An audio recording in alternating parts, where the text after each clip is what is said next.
Today, I will discuss various socioeconomic factors affecting business and industry.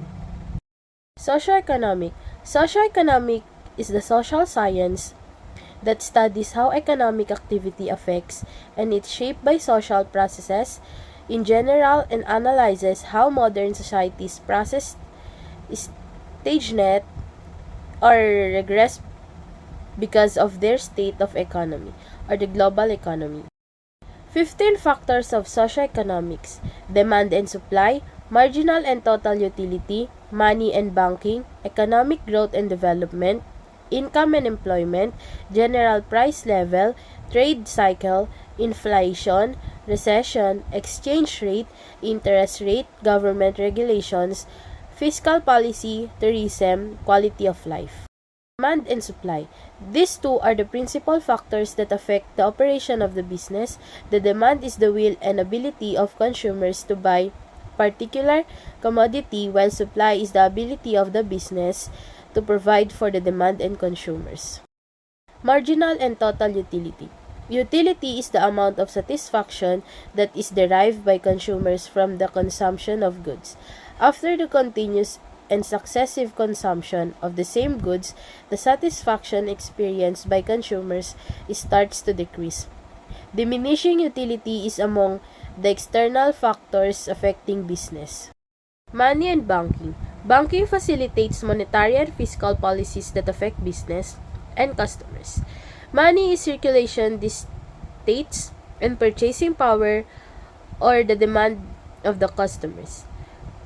Banking facilitates the skates and borrowing capacity of individual as well as the business. Banking policies play a decisive role after the effects and prices of goods and interest rates of investment and assets prices. Economic growth and development. Economic growth dictates the amount of finances that the society and earning.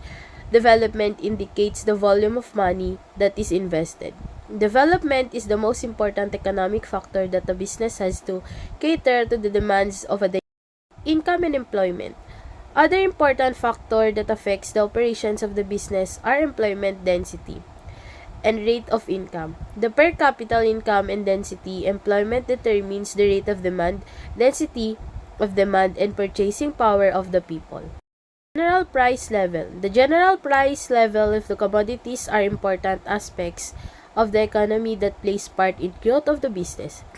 The cost of raw materials, paying power of people, cost of production, and cost of transportation are important components that determine the general price levels and turn lower the profit margin of a business. Cycle. Trade cycle plays a part of fluctuating the cost of goods and commodities in the economy. Inflation. Inflation occurs when there are too much supply of money in the economy that is not supported by the output of goods and services. When there is a lot of money in circulation, the prices of goods also increase in order to sustain business, resulting in the increase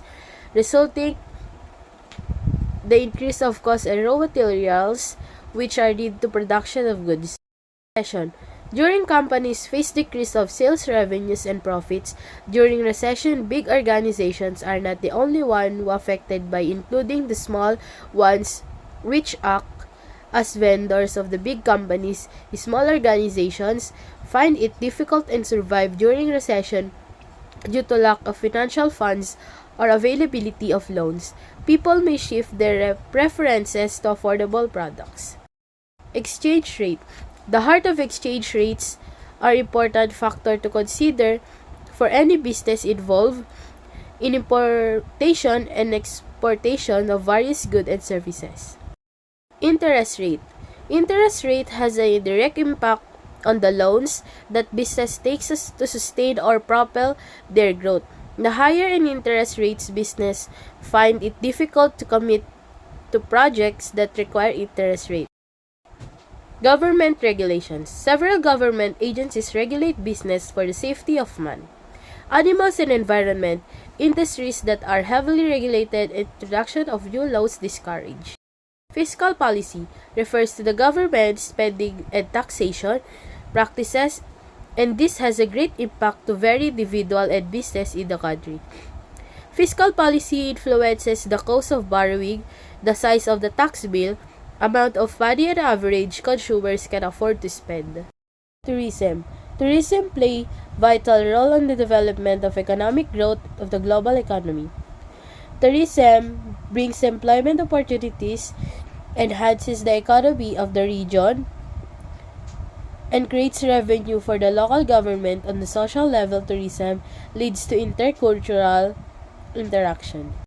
Quality of life. Quality of life is the most overlooked factor when comparing competing metro areas is the livability or the quality of life. This can be the X factor that yes.